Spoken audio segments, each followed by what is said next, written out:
पहाडदेखि यो सामान आइरहेको छ अनि फेरि माथिदेखि सामान पठाएको छ अनि बाबाले अनबक्सिङ गर्दै हुन्छ इस्कुस के अरे यस इस्कुस इस्कुस हेर्नु कति धेरै माथिदेखि आएको भित्र इस्कुस यो चाहिँ लगभग होइन 3000 फिट माथिको हाइटको इस्कुस हो यो चाहिँ घिउ हो दुईटा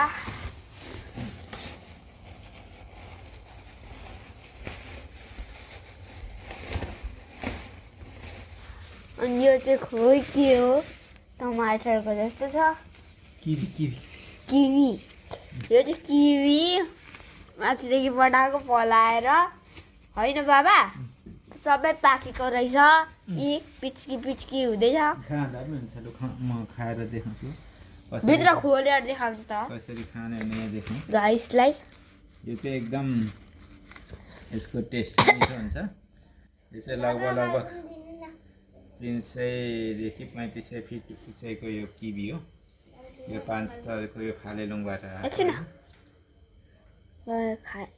हेर्नु यस्तो देखिन्छ मिठो देखिन्छ खाँदा पनि मिठो हुन्छ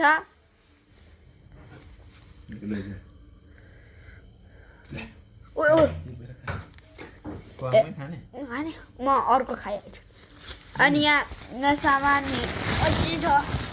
अझै सामान छ एकछिन यो बोक्नु त म निकाल्छु दिने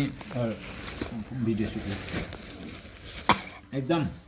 पाकेको छ यो किवी टेस्ट गरिसक्यौँ होइन एकदम मिठो छ यो 100% अर्गानिक हो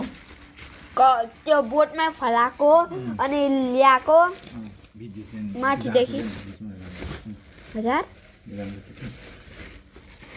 अब यहाँ हेर्नु भित्र अमिलो के एभोकाडो हेर्नु कस्तो ठुलो एभोकाडो दुईटा एभोकाडो तीनटा एभोकाडो चारवटा पाँचवटा एभोकाडो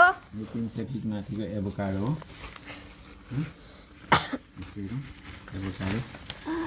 एभोकाडो र बोडी माथिदेखि पठाइदिएको छ